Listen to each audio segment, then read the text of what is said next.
Hi, Buccaneers. It's Mrs. Wallace again, along with Captain Teddy.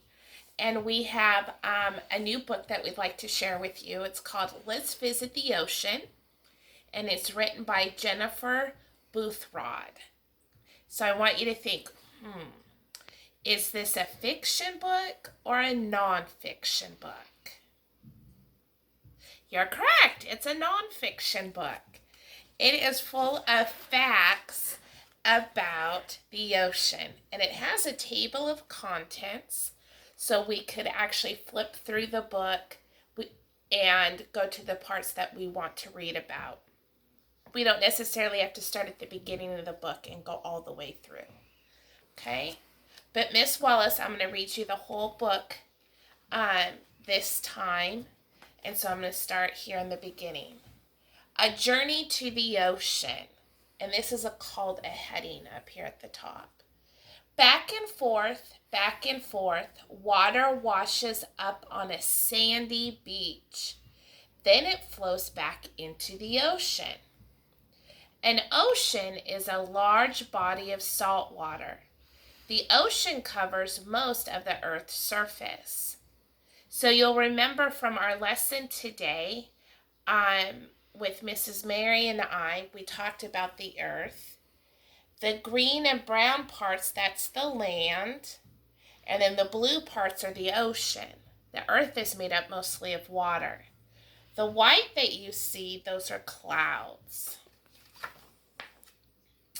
The ocean is divided into the Pacific Ocean, the Atlantic Ocean, here's Pacific, Atlantic Ocean, the Indian Ocean, and then all the southern oceans.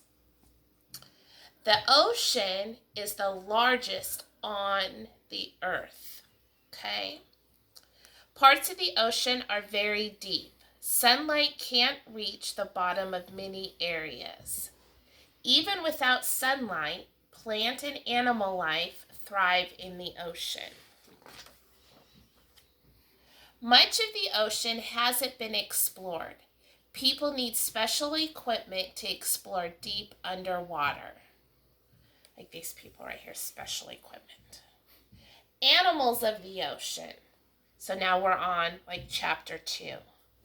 The ocean is a habitat for many animals. There are animals all over the ocean, from the surface way down to the deep bottoms. There are thousands of different fish in the ocean. They come in many different shapes, colors, and sizes. Coral reefs are made from tiny animals. These animals grow hard skeletons outside their bodies that can stick together. The skeletons remain even after the animals have died. This is a caption, this box up here. And it says, many fish, animals, and plants live around the coral reefs. An albatross is a bird that lives on the ocean. It eats fish and drinks salt water from the ocean. Albatross glide on strong gusts of winds and float on the water when they need to rest. The albatross can glide in the air for many, many hours. This is a picture of krill. Krill are about 2.5 inches long. Krill gather plants to eat with their front legs. Their back legs move them through the water. The blue whales are found in every ocean on Earth. They come to the surface to breathe air. An adult blue whale can eat up to 4 tons of krill every day. Newborn blue whales weigh more than most cars. So this big whale here eats this tiny krill for food. I think that's amazing. Jellyfish float through the water. Jellyfish have tentacles, which are the long parts, that hang from their bodies. They can sting other animals that become their prey. Sea turtles live most of their lives in the ocean. Their large flippers help them swim. They come to the surface to breathe air. Female, which are girl turtles, return to land to lay their eggs. Now, plants in the ocean, another chapter. Ocean plants are similar to plants on land. They need sun to survive. They release oxygen. They provide food and shelter for ocean animals. Phytoplankton. Very scientific word. I love phytoplankton. Are tiny ocean plants. These plants are food for many ocean animals. Phytoplankton float in the upper layers of the ocean to collect the sun. Many animals use seagrass as food or habitat. Seagrass grows in roots in the ocean floor. Seagrass is different from seaweed. The two plants grow and get nutrients in different ways.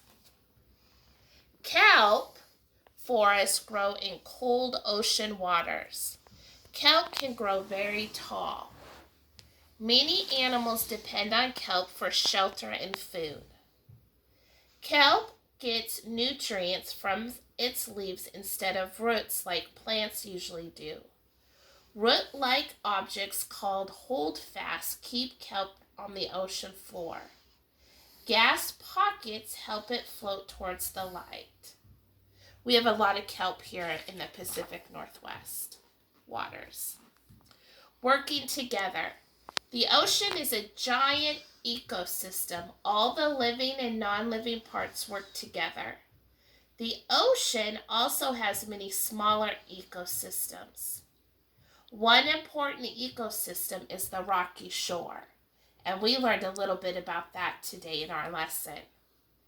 Kelp and the phytoplankton grow on the rocks, and they are food to many animals. Sea urchins live in the rocks and they eat the kelp. Sea stars also live among the rocks. They eat the sea urchins. The sea stars help the ecosystem. If there were too many sea urchins, they would eat all the kelp. Other animals wouldn't have enough food. The ocean is an amazing place. There is so much to explore. I hope that you enjoyed this book. Can't wait to see you next time. Keep reading.